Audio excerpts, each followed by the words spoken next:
अब 50,000 मा electric scooter है कसरी भन्नुहुन्छ भने त्यसको लागि तपाईले भिडियोलाई सुरुदेखि अन्तिमसम्म हेर्नुपर्ने हुन्छ। यो हो SWay को इलेक्ट्रिक स्कुटर है।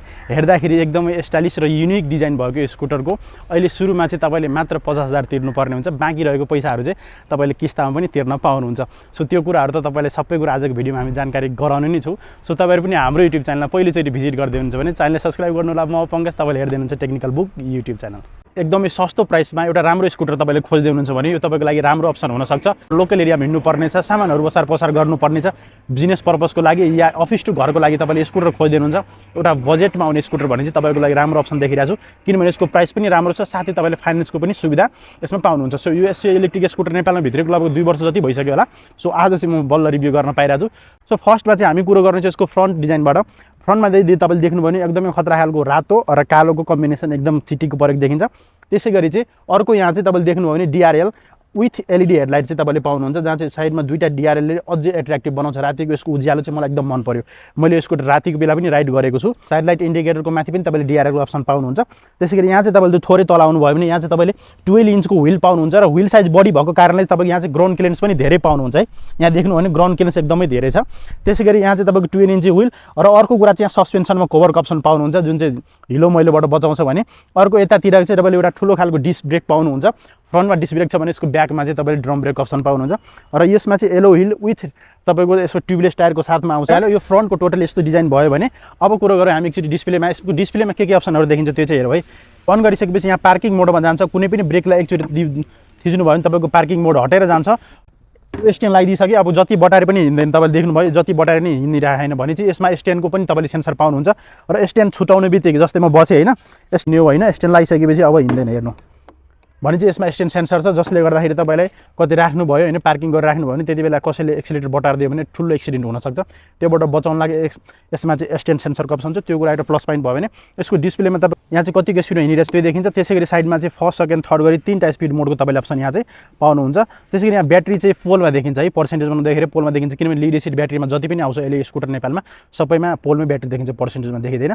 त्यसैगरी हाई बिम लो बिमको सबैको अप्सन तपाईले यहाँ चाहिँ पाउनुहुन्छ यो साइडमा चाहिँ। त्यसैगरी यता हर्नको अप्सन, त्यसैगरी यता त्यो पार्किङ मोड भनेर लेखिरहेको छ, एकछिन यसलाई प्रेस गरिदियो भने पार्किङ मोडमा जान्छ है यो।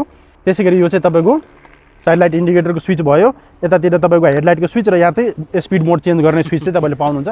बाँकी अप्सनहरु चाहिँ तपाईले सबै स्कुटरमा बेसिक जुन हुन्छ त्यही नै हो यसमा। अर्को कुरा यसमा चाहिँ तपाईले यस्तो खालको चाबी पाउनुहुन्छ है, यस्तो खालको दुईटा चाबी र दुईटा रिमोट पाउनुहुन्छ। सो यहाँ चाहिँ तपाईले अन गर्नुभयो भने डिस्प्ले त अन हुन्छ नि, साथै तपाईको यहाँ भित्र पनि रहेको मोबाइल चार्जिङ पोर्ट पनि एक्टिभेट हुन्छ है।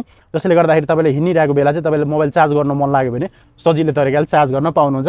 यहाँ केही डकुमेन्ट राख्नु पर्यो, केही बोतलहरु राख्नु पर्यो भने यहाँ चाहिँ तपाईले स्पेस पाउनुहुन्छ, झोला झुन्डिने ठाउँ। र एकदमै मन पर्ने कुरा यो स्कुटरमा मलाई के हो थाहा छ तपाईलाई, यसमा चाहिँ मज्जाको स्पेस पाउनुहुन्छ। यहाँको हेर्नु त लेग स्पेस कति धेरै छ। त्यो लेग स्पेस धेरै भइसकेपछि तपाईको जति पनि सामानहरु हुन्छ नि मज्जाले बोक्न पाउनुहुन्छ। जस्तै बिजनेस पर्पसको लागि यो स्कुटर किन्नु भयो भने किर्ना पसले या तरकारी पसलेहरूले हुनुहुन्छ, उहाँहरूले टन्नै सामान यहाँ बोक्न पाउनुहुन्छ। त्यो अब एकचोटि बुट स्पेस खोलेर हेरौँ यसभित्र चाहिँ कतिको स्पेस छ त्यो हेरौँ है। यहाँ चाहिँ तपाईले देख्नुभयो भने खतरा खालको स्पेस छ र यो चाहिँ लिथियम ब्याट्री मोडल भएको कारण यसमा ठुलो खालको चार्जर छ है। यसमा चाहिँ 3वटा ब्याट्री मोडल पाउनुहुन्छ, lead acid battery, graphene battery र त्यसैगरी लिथियम आयन ब्याट्री पनि मोडल पाउनुहुन्छ यसमा। सो यसमा चाहिँ यो चार्जर भइहाल्यो र यहाँ चाहिँ तपाईले एउटा स्पेस पाउनुहुन्छ, जसमा चाहिँ हेलमेटहरु त खासै अड्दैन तर डकुमेन्ट कुराहरु चाहिँ सबै तपाईले यसमा अड्छ। सानो खालको हेलमेट चाहिँ अड्छ है, हाफ खालको हेलमेट हुन्छ नि सानो वाला त्यो अड्छ। यहाँ MCB को अप्सन छ। त्यसैगरी यसलाई चाहिँ मैले बन्द गर्दै यहाँ सिटको स्पेस देख्नुभयो भने मज्जाको सिट स्पेस पाउनुहुन्छ तपाईले, 2 जना बस्ने खालको। यसमा चाहिँ मोटर 2000 वाटको रेटेड पावर भएको र 3000 पिक पावर भएको मोटर चाहिँ तपाईले पाउनुहुन्छ, जसले गर्दाखेरि काठमाडौँको जुनै पनि उकालो मज्जाले तान्न सक्छ है। भने चाहिँ उकालो ओह्रालो तपाईले टेन्सनै भएन, किनभने यसमा चाहिँ मोटर पावर नै अलि खतरा छ। 72 भोल्टमा अपरेट हुन्छ यसको मोटर। त्यसैगरी 12 इन्चको व्हील साइज र यसमा चाहिँ पछाडीमा ट्युबलेस टायरको साथमा आउँछ। यो चाहिँ तपाईको यो कभर भइहाल्यो। सानो स्ट्यान्ड र ठुलो स्ट्यान्ड दुईटैको तपाईले अप्सन चाहिँ पाउनुहुन्छ है। फ्रन्टको डिजाइन तपाईले हेरिहाल्नु भयो, यसको ब्याक पछाडीपट्टि कस्तो देखिन्छ त्यो पनि हेरिहाल्नु है। यहाँ पछाडीमा तपाईले ब्याकलाइटको अप्सन पाउनुहुन्छ, ब्याकलाइट ब्रेक लाइट एउटै हुन्छ, साइड लाइट इन्डिकेटर दुईटै साइडमा। र यहाँ चाहिँ तपाईको नम्बर प्लेटको अप्सन राख्ने ठाउँ छ दिएको है। यहाँ चाहिँ तपाईले नम्बर प्लेट राख्नुपर्ने हुन्छ। भने चाहिँ यो ठुलो स्कुटर है, सानो स्कुटर होइन जहाँ लाइसेन्स बिलुकहरु दर्ता गराउनु पर्दैन। यो ठुलो स्कुटर भइसकेपछि यसमा सबै काम चाहिँ तपाईले गर्नुपर्ने हुन्छ। साथै तपाईले दर्ता पनि गराउनु पर्छ, नम्बर प्लेट राख्नु पनि पर्छ, त्यसैगरी लाइसेन्स पनि चाहिन्छ है, सबै कुरा चाहिन्छ यो स्कुटरमा। तपाईँ यसको रेन्जको कुरो गर्ने भने जब 20 एम्पियर ब्याट्री राखेर लिनुभयो भने यसको रेन्ज चाहिँ तपाईको 50 देखि 60 किलोमिटर कम्पनीले क्लेम गर्छ। तर तपाईले जति चलाउनु भने मलाई लाग्छ 40 देखि 50 त मन मजाले दिन्छ होला है काठमाडौँ भ्यालीभित्र। सो तपाईको चलाउने कुरामा भनि भर पर्छ है रेन्ज। 72 भोल्ट 32 एम्पियरको ब्याट्री लिड एसिड ब्याट्री राखेर लिनुभयो भने 80 देखि 100 किलोमिटर कम्पनीले क्लेम गर्छ भने चाहिँ त्यो पनि तपाईँले चलाउने कुरामा भर पर्छ। त्यसैगरी लिथियम ब्याट्री राखेर लिनुभयो भने रेन्ज तपाईँको 100 देखि 100 किलोमिटर भनिरहेको कम्पनीले भने चाहिँ त्यो आसपासमा रेन्ज तपाईँले पाउनुहुन्छ। सो सबैको प्राइस फरक फरक छ।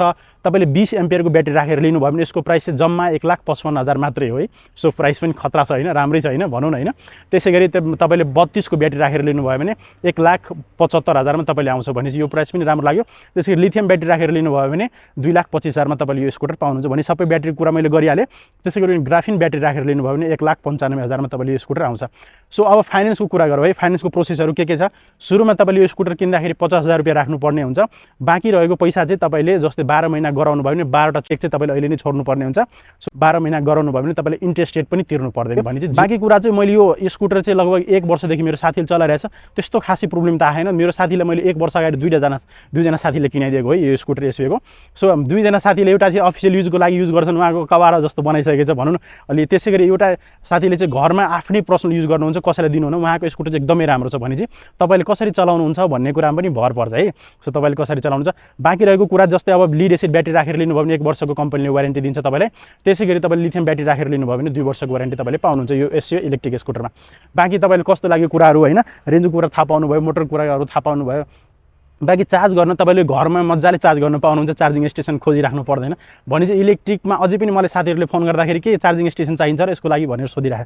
त्यस्तो केही पनि पर्दैन, तपाईँले घरमै मजाले चार्ज गर्न पाउनुहुन्छ।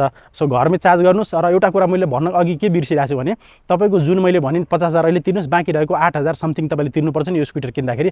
त्यो 8,000 तपाईँले पेट्रोलवाला स्कुटर किन्नुभयो भने तपाईँको रेगुलरको जुन खर्च जोड्नु भने महिनामा तपाईँले 8,000 भन्दा बढी हुन्छ जस्तो लाग्यो पेट्रोलमा।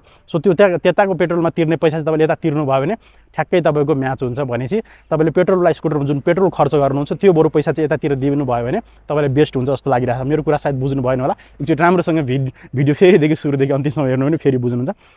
ओके, अब यो स्कुटर किन्न मन लाग्यो भने कहाँ सम्पर्क गर्नु? त्यसको लागि तपाईँले हामीलाई सम्पर्क गर्नुहोला। त्यसको लागि तपाईँको गाडी मैले नम्बर छोडिदिएको छु। अहिलेको हाम्रो सोरुम लोकेसन भनेको कोटेश्वर नरेफाटमा छ। त्यहाँ सम्पर्क गरेर तपाईँले मनपर्ने SWay स्कुटरहरू चाहिँ रोजाना पाउनुहुन्छ। सबै ब्याट्री अप्सनमा तपाईँले पाउनुहुन्छ। सो भिजिट गर्नु होला कोटेश्वर नरेफाट, कोटेश्वर पार्टी प्यालेसको पछाडिमा हाम्रो सोरुम छ। भिजिट गरेर आफूलाई मनपर्ने स्कुटर रोज्नु होला। साथै टेस्ट राइड गर्ने पनि व्यवस्था छ। सो तपाईँहरूले भिडियो कस्तो लाग्यो? भिडियो मन पर्यो भने च्यानललाई सब्स्क्राइब गर्नु होला। भेट्ने छु नेक्स्ट भिडियोमा। आजलाई यति मात्रै। Okay, bye bye and take care.